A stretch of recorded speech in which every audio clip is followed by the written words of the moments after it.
un honneur de recevoir quelqu'un de très spécial, pour une édition aussi très spéciale. Mais je ne saurais pas détailler cette personne. Le mieux serait que cette personne nous en parle plus de lui-même. Bonjour monsieur. Bonjour monsieur. Merci. Je suis monsieur Steven Kachama. Je suis un acteur politique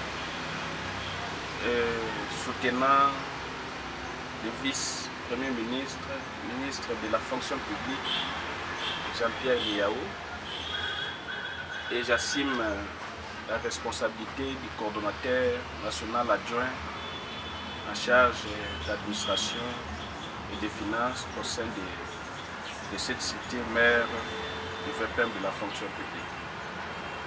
D'accord, très ravi d'avoir les détails sur cette personne. Jean-Pierre Liao, un monsieur très actif, très dynamique.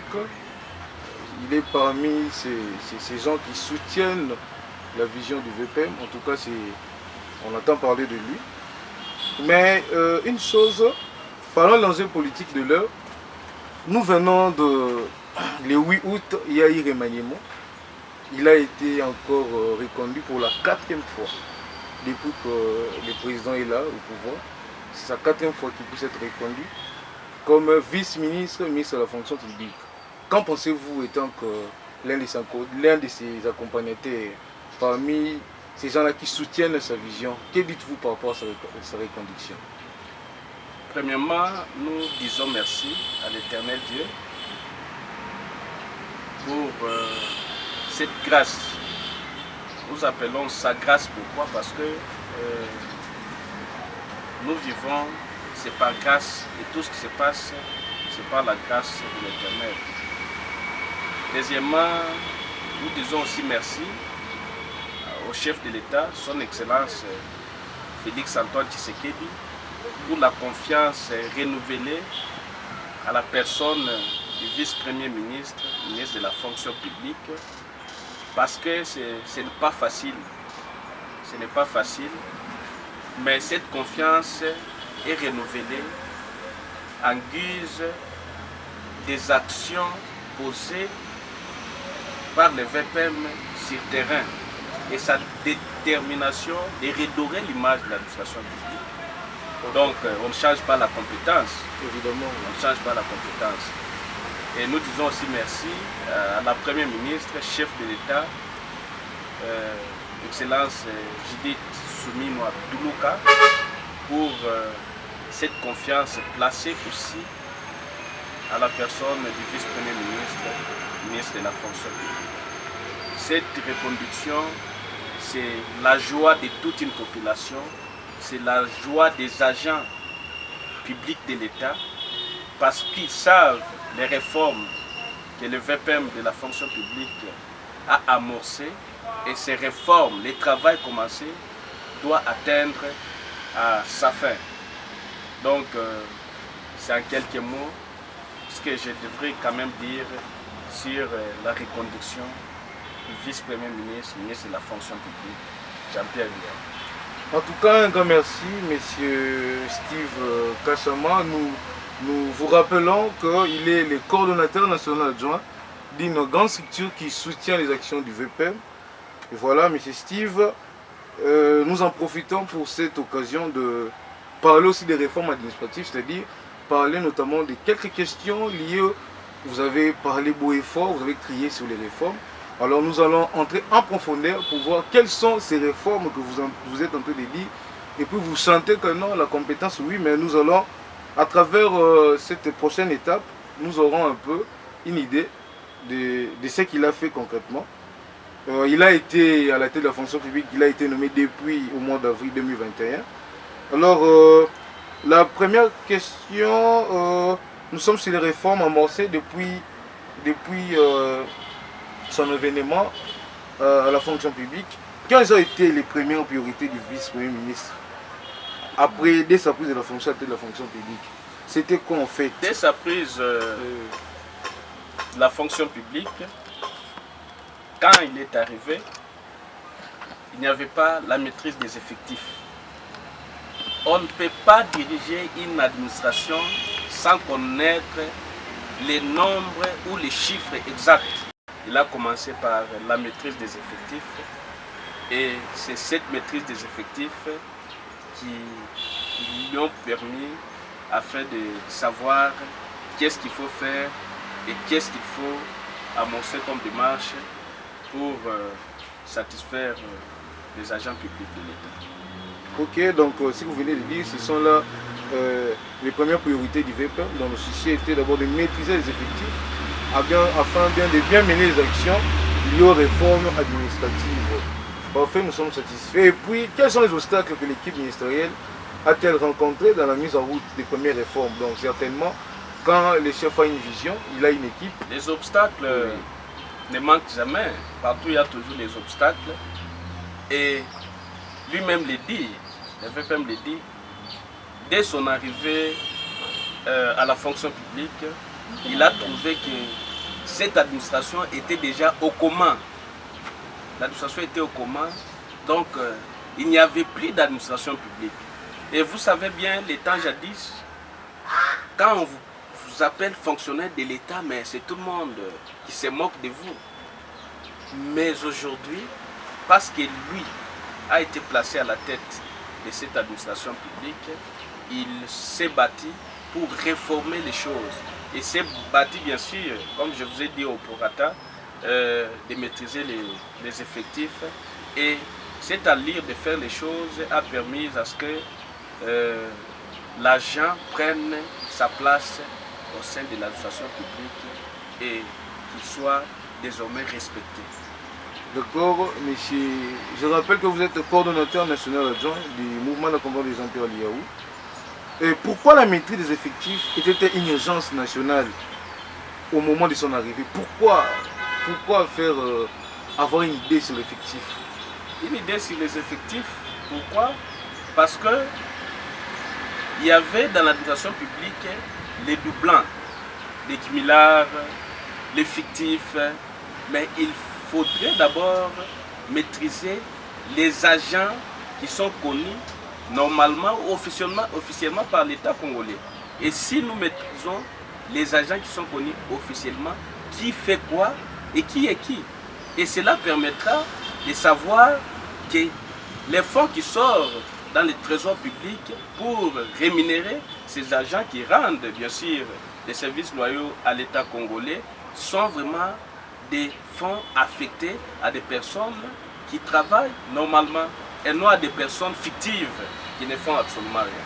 Voilà pourquoi il aurait fallu d'abord maîtriser les effectifs pour savoir quels sont réellement les agents qui rendent bien sûr les services loyaux à l'État congolais. Monsieur Steve Kassama, en quelques mots, quels sont, vous pouvez dire ça en un mot ou je ne sais pas, quelles sont les stratégies, quelles stratégies ont été déployées pour identifier les agents fictifs ou les doublons d'administratif?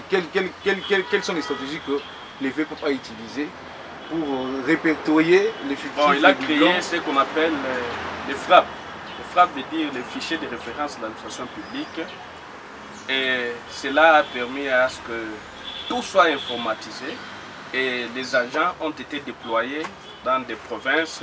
D'ailleurs, le processus continue et c'est dans chaque province que les agents ont été déployés afin d'identifier tous les agents de l'État qui sont actifs et qui sont en train de rendre service à l'État.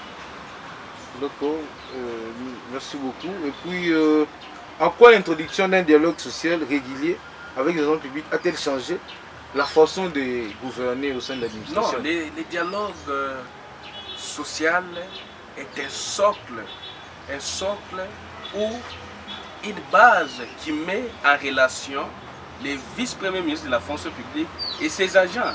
Aujourd'hui, ce sont des cas rares. Dans d'autres administrations, on ne trouve pas cela. Mais avec lui, il est venu avec sa vision. Et du fait d'être en contact avec les agents, permet à ce que le patron de l'administration publique soit au courant des besoins de tous ces agents qui n'ont pas eu aussi cette possibilité de les rencontrer. Et voilà pourquoi il a créé ces dialogues sociaux, ce qu'on appelle les systèmes face à face avec le VPM, qui permet à ce que tous les agents puissent aussi quand même chaque semaine avoir cette possibilité de rencontrer les VPM et poser leurs problèmes. Et d'ailleurs, vous êtes en train de suivre ça aux médias et sur les réseaux sociaux. Quand ils rencontrent le VPM et ils ont des solutions à l'immédiat même face à leurs problèmes. Ok, monsieur Steve Kassama, nous sommes très satisfaits. Pourquoi? Parce que nous sommes dans une séance de questions. Je rappelle que vous êtes le coordonnateur national adjoint du mouvement d'accompagnement des Jean-Pierre Liaou. On avait parlé sur une première thématique liée aux réformes aux avancées depuis 2021. Notamment, nous allons parler en quelques mots sur les réformes en cours. Quand même que non, le VPM a amorcé tant d'autres réformes, mais parlons d'abord des réformes en cours. Où on est avec la mise en œuvre du portail numérique de la fonction publique? Quels sont les avantages pour les agents publics? Le portail numérique de la fonction publique permet d'abord à ce que donc, je peux dire aussi que c'est un document ou une stratégie incontournable que le VPM a mise en place. Mais celle-ci, pour ce dernier, permet à ce que les problèmes soient réglés d'une manière électronique. Et non, chaque personne doit chercher comment arriver toujours à la fonction publique pour traiter son problème. Admettons quelqu'un qui est en province. C'est un agent qui est en province, prénom Kabea Kamonga. Et cette personne a un problème et une difficulté liée à son travail. Et ce dernier ne sera pas obligé de prendre les vols pour nécessairement venir à Kinshasa afin de rencontrer les VPM pour poser son problème. Mais au travers de ce portail numérique de la fonction publique, l'agent a la facilité de poser son problème lié à la mécanisation, l'affectation, donc tout problème qu'il peut avoir peut être résolu via ce portail numérique de la fonction publique. Et voilà au moins ce qu'on peut dire que l'avantage est du côté de l'agent parce que ça ne demande pas beaucoup de temps pour avoir la solution ou ça ne demande pas les déplacements. Donc je peux être dans ma maison, poser mon problème et trouver la réponse. Pour l'État aussi, ça évite l'encombrement au sein de l'administration publique. Ce n'est pas tout le monde qui est habilité d'être là. Peut-être par manque de moyens, par manque de fonds, mais juste avec son téléphone, on peut déjà poser son problème et avoir la réponse au lieu de se déplacer. Donc ça réduit les temps liés à la solution. Voilà ce que je peux dire. Merci beaucoup, très cher coordonnateur national adjoint. On a vu il y a un moment ici, il y a eu des cadres organiques publiés en désordre, notamment à la communication, notamment à l'intégration régionale, au budget, commerce extérieur. Qu'en est-il des cadres organiques dans les administrations publiques? Sont-ils déjà opérationnels dans tous les ministères? Les cadres organiques permettent à ce que nous ayons un poste, un agent et un salaire. Donc c'est les cadres organiques qui fixent ou qui prévoient déjà le nombre d'agents qu'une administration ou qu'un ministère peut avoir. Pourquoi? Parce que vous verrez que les temps jadis, il y a 6 et même postes et c'est 3 agents qui sont confinés là. Mais les cadres organiques viennent régler ces problèmes-là. Donc, un poste appartient à un agent, il y a un salaire pour un agent, et cela permet à ce que l'administration respire. Et c'est ça même la vision ou l'idée principale de ces cadres organiques-là. Mais c'est déjà mis en application et chaque administration ou chaque ministère sectoriel pourra se servir de ces supports incontournables afin de bien organiser son administration. Donc, ce que nous pouvons retenir en un mot, donc, les cadres organiques sont comme une boussole, donc une ligne de conduite, une orientation, afin de permettre à chaque administration de respirer et d'éviter ce qui était autant jadis un problème ou une administration. En tout cas, une réponse très satisfaite. Bien sûr. Parlons, on a parlé du rajeunissement de l'administration. Ouais, les gens qui soutiennent le VPM le disent à tout le monde, et le rajeunissement de l'administration. Bon, en fait, nous voulons comprendre un peu. Et le rajeunissement de l'administration publique est souvent cité comme une avancée. Combien de gens ont été recrutés depuis le lancement de cette initiative? Soyez vrais avec nous. Le rajeunissement de l'administration, donc je parlerai d'abord de ça, mais je commence d'abord par la retraite des agents de l'État. Vous verrez que le processus de la retraite a été ramassé. On a déjà retraité plus de 30 000 agents et c'est encore en cours. Et cette retraite des agents qui n'a jamais été faite dans les années passées, avec les VPM de la fonction publique, c'est possible. Ça s'est rendu possible. Et c'est les agents qui sont retraités qui laissent maintenant de l'espace aux jeunes qui doivent aussi intégrer l'administration publique. C'est par là où on parle du rajeunissement de l'administration. Et vous verrez qu'il y a des tests qui se sont lancés par-ci par-là. On avait dernièrement des tests de l'inspection générale du travail. On a recruté plus de 2000 jeunes qui ont intégré l'administration publique. Et chaque année, il y a des tests de l'ENA, l'École nationale de l'administration publique. Et d'ailleurs, cette année, je crois aujourd'hui c'est le 10, la date limite était hier, il y a des jeunes qui ont eu à postuler à l'ENA. Et là, le VPM compte plus sur la méritocratie. Donc, c'est lui qui travaille, c'est celui qui réussit. Fini les histoires de tel est mon oncle, tel est ma tante, tel va me recommander. Et fini cette histoire. Et c'est avec le VPM que celle-ci ou ce dernier s'est rendu possible. Que non, vous travaillez et avec votre intelligence et vous êtes retenu.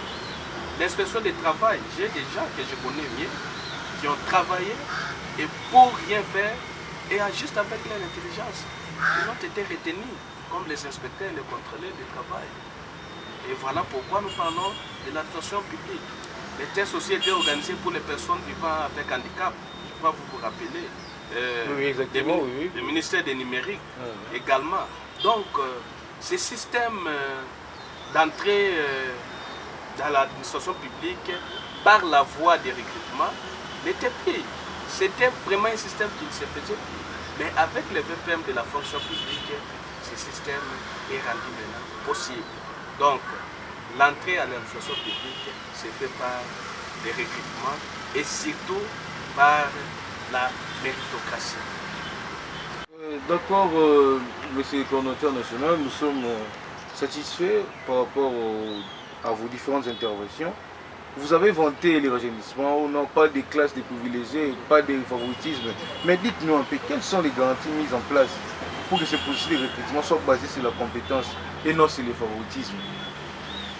Vous verrez que ce processus de recrutement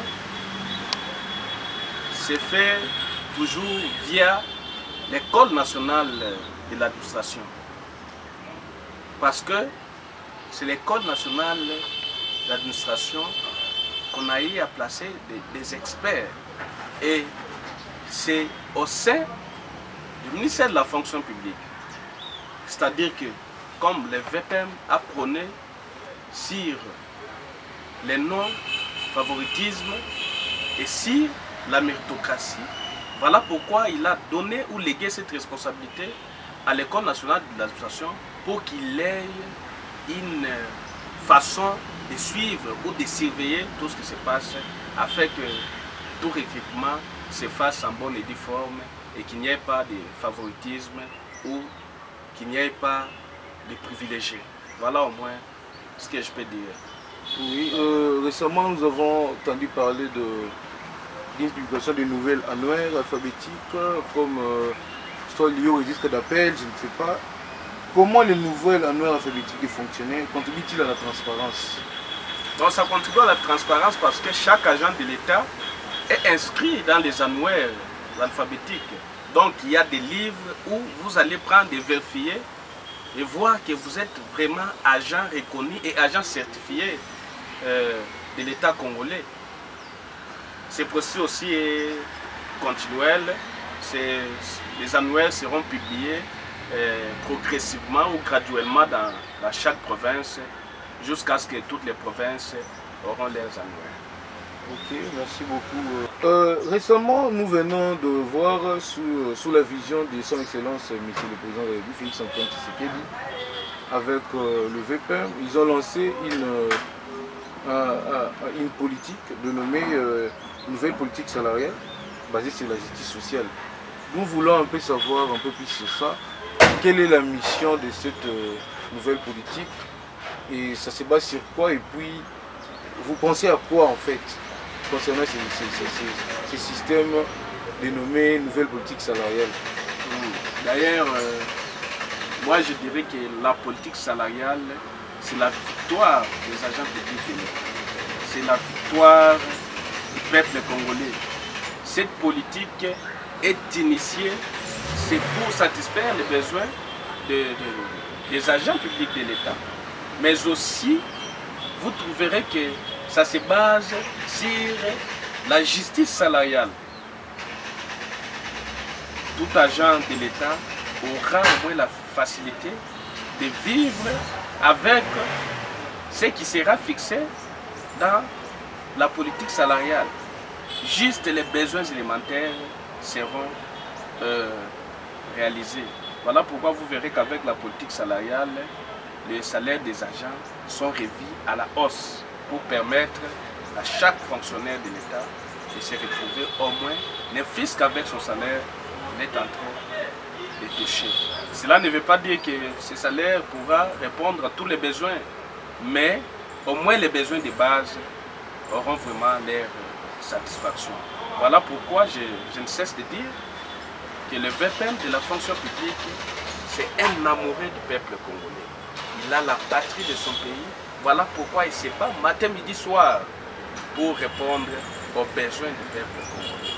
Il ne dort pas, il se bat, il se donne corps et âme afin de répondre ou de résoudre les besoins de l'administration publique congolaise. Monsieur le coordonnateur national, vous vous vantez sur la politique, sur la nouvelle politique salariale. Nous aurons un peu quelques minutes pour échanger sur ça. Qu'en est-il de la suite? Parce que nous sommes des amoureux des informations. Nous venons à peine de voir, il y a eu des experts qui ont travaillé sur ça. Et puis, cette mise en œuvre de cette politique a été close il y a un moment. Qu'est-ce qu'un agent peut s'attendre en fait? Parce que quand vous dites que non, les séances avec les experts ont pris fin, mais jusqu'à présent, on ne voit pas on ne vit pas ça. C'est juste des paroles ou comment? Mais toute chose commence par le travail acharné et après il y a l'applicabilité. Le travail a été déjà fait. Attendez qu'il y ait l'application de ce qui a eu à être fait. Ce n'est pas à moi ici de vous dire la date ou les jours où que cette politique salariale sera nécessairement effective. Mais croyez-le-moi que ça sera tellement effective parce que le travail a été déjà fait et on est entré maintenant dans l'étape de l'applicabilité. Ok. Merci beaucoup, cher coordinateur national adjoint. Nous sommes satisfaits parce qu'on parlait, la partie était basée essentiellement de comprendre les réformes administratives menées par le VPM Jean-Pierre Liaou, quels sont les résultats par rapport à les réformes amorcées. Nous sommes satisfaits de vos différentes réactions. On rappelle ici que le coordonnateur, vous êtes coordonnateur national adjoint du mouvement d'accompagnement de Jean-Pierre Liaou, Magipel en cycle. c'est intéressant. Parlons d'abord du Majipel. Quelles sont les raisons principales ayant motivé à la création du Majipel en 2022? Notamment, parlons du VPM, parlons de la personne de Jean-Pierre Liaou. C'était déjà une figure politique qui était déjà dans la scène politique depuis un long moment. Pourquoi le Majipel a entendu seulement en 2022, après avoir été nommé ministre, après avoir été nommé ministre de la fonction publique? C'est pour un intérêt? Non, je vous coupe pas déjà la parole. Majipel n'a pas commencé lorsque le VPM était déjà VPM. C'est quand il était encore à l'Assemblée nationale, il était député national. C'est quand le Majipel a commencé. En fait, Majipel ne soutient pas le VPM en tant que personne, mais il soutient le VPM en tant que vision. Cette vision, c'est celle que nous sommes en train d'accompagner. Parce que bon, nous les Congolais, c'est comme ça. Quand quelqu'un travaille, nous cherchons comment les détruire. Mais chose qui n'est pas bonne. Nous devons privilégier, nous devons garder, nous devons protéger ceux qui travaillent pour l'intérêt de ces pays. Voilà pourquoi nous avions pris la décision de créer cette structure afin de soutenir la vision du VPM, à laquelle nous avions vu que c'était en tout cas une vision qui pourra faire booster les choses au sein de notre pays. Et aujourd'hui, nous sommes en train de nous dire tous, de nous acclamer. Mais ce n'est pas fini, le travail continue. Le travail continue. Lui n'a jamais fini à travailler et il continue toujours à travailler. C'est ça, je vous rassure ici, que nous avons commencé à le soutenir depuis l'Assemblée nationale. Et non que quand il était déjà vice-premier ministre, ministre de la fonction publique. Ok, donc en grosso modo, vous essayez de me dire que vous n'êtes pas les opportunistes. Parce bien que parlons de ça, il y a bien notamment... sûr, les opportunistes, bien sûr, parce que aujourd'hui, vous verrez que d'autres personnes viennent adhérer à la structure. Peut-être c'est pour avoir cette possibilité d'avoir un emploi. Mais chez nous, c'est non. Il y a les recrutements qui sont là, que le VPM est en train de promouvoir. Et les membres doivent partir aussi se présenter comme tout autre Congolais. Et c'est cela qui permet à soutenir cette vision de transparence, mais aussi cette vision de méritocratie. Voilà pourquoi même nous, avec nos membres, ou les membres qui soutiennent le VPM, nous les disons, mais non, les recrutements sont là, chaque personne est obligée de partir aussi postuler comme les autres, parce que tous, nous sommes Congolais, et c'est ça, moi, le conseil que nous donnons à nos membres. Voilà pourquoi, chaque fois, nous préparons nos membres à ne pas aussi s'attendre à quoi que ce soit, et à postuler aussi comme tous les autres Congolais. Merci beaucoup. Je tiens à rappeler ici que nous sommes devant M. Steve Kassama, qui est le coordonnateur national adjoint du mouvement d'accompagnement de Jean-Pierre Liaou. Parlons du Majipel, on est là. Mais en quoi est-ce que le Majipel se distingue des autres structures d'accompagnement politique du VPM? Parce qu'on doit qu'on se le dise.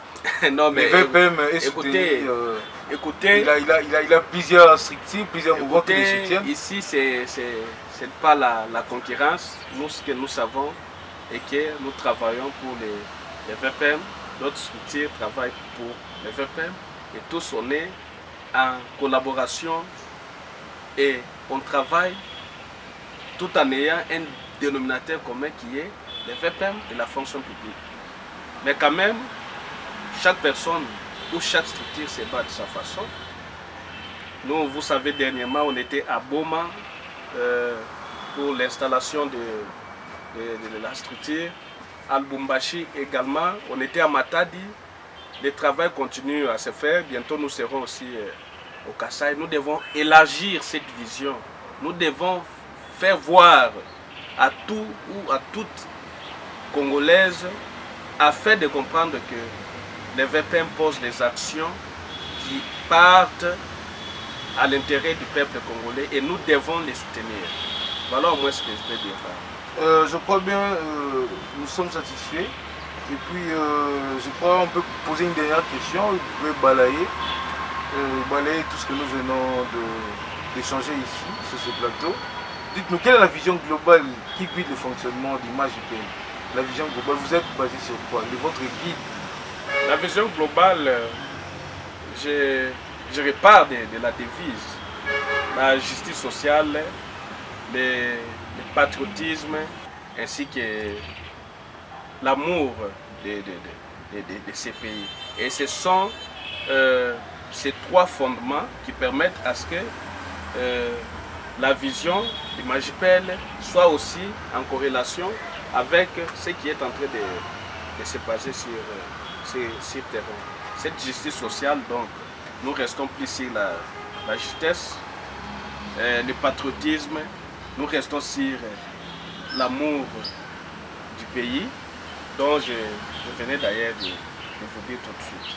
Voilà au moins ce que je peux dire sur. Infiniment grand merci, monsieur Steve Kassama. J'essaie de rappeler que vous êtes coordonnateur national adjoint du mouvement d'accompagnement de Jean-Pierre Liaou. Nous avons été honorés par votre passage ici sur ce plateau. Nous disons un grand merci pour votre disponibilité. Qu'est-ce que vous pouvez dire? Je ne sais pas, vous avez un message à lancer aux agents publics, à vos membres qui sont à l'intérieur du pays, qui attendent quelque chose venant de vous, en termes, je ne sais pas moi, de vision ou quoi que ce soit. Et soit si vous pouvez avoir un message de remerciement à votre autorité qui est Jean-Pierre Liaou, vous pouvez le faire en quelques minutes. Merci. Ce que je pourrais dire ici, c'est ce que le VPM Jean-Pierre Liaou, c'est un héros. Et un héros, nous devons bien l'encadrer, nous devons très très bien le soutenir et nous devons toujours le protéger à tout moment. Parce que avoir des personnes comme le VPM Jean-Pierre Liaou au sein de l'administration publique et voir les niveaux bas que cette administration était et jusqu'à ce qu'il a fait l'effort de relever ce niveau de l'administration publique et arriver là où nous sommes aujourd'hui, ce n'est pas facile. Mais il continue encore à poser des bonnes actions, toujours dans le cadre de promouvoir le bien-être du peuple congolais. Nous disons merci à sa vision, nous disons merci à son amour qu'il a pour ce pays et nous disons aussi merci au président de la République, Fachi Beton, pour cette confiance qu'il ne cesse de renouveler, 4 fois VPM, comme je l'appelle. Et nous disons aussi merci à la Première ministre, Excellence Judith Suminwa Tuluka, pour cette confiance aussi renouvelée. Les agents de l'État, les fonctionnaires de l'État doivent soutenir cette vision du VPM de la fonction publique, doivent soutenir les dignes fils du pays, eu égard au niveau relevé de l'administration publique aujourd'hui. Et ils doivent les soutenir, ils doivent les tenir à main afin qu'ils continuent à avancer et que les bons dieux puissent les garder pour faire de grandes choses plus qu'ici dans les jours à venir. Et nous appelons aussi à tous les membres d'Image UPM, qui est le mouvement d'accompagnement de Jean-Pierre Liaou, à soutenir la vision du VPM, à parler du VPM, à parler de ses actions partout où ils sont. Voilà au moins ce que je pourrais dire en bref ou en conclusion, sans oublier aussi le cas de l'Est du pays. Nous avions eu à perdre beaucoup de nos frères et sœurs, mais le président qui est en train de se battre avec sa diplomatie agissante, et nous croyons qu'à cette diplomatie, la paix régnera sur toute l'étendue du territoire national. Infiniment, grand merci, monsieur Steve Kassama. Merci, monsieur le journaliste. Merci beaucoup pour cette disponibilité. Merci. En tout cas, monsieur Steve Kassama, grande est notre joie de vous recevoir sur notre plateau. Souvent, nous faisons notre émission intitulée La politique pour l'intérêt du peuple. Merci de vous disponibiliser pour que nous puissions étaler, soit donner un peu de la lumière à ce qui concerne votre mentor Jean-Pierre Luaou. Nous sommes très honorés et j'espère que ce ne sera pas une dernière fois de passer sur ces plateaux. Nous serons toujours ouverts à vous recevoir. Et mes remerciements vont directement aux membres techniques. Et c'est ceux qui ont permis que cette émission puisse avoir lieu. Donc un grand merci à l'équipe. Nous espérons vous revoir prochainement, M. Steve Kassama. Merci beaucoup. Merci Esther. Et merci aussi à l'équipe technique. Merci de m'avoir ici. Et je me suis senti très à l'aise. Et surtout s'il s'agit de notre pays, j'aime toujours avoir un avis à émettre. Et pour cela, je vous dis merci. Je vous dis aussi merci pour votre organisation. L'équipe technique a été au parfum de leur travail. Un grand merci. En tout cas, c'est votre maison. Nous sommes très honorés. À la prochaine. Merci beaucoup. C'est moi qui vous dis merci.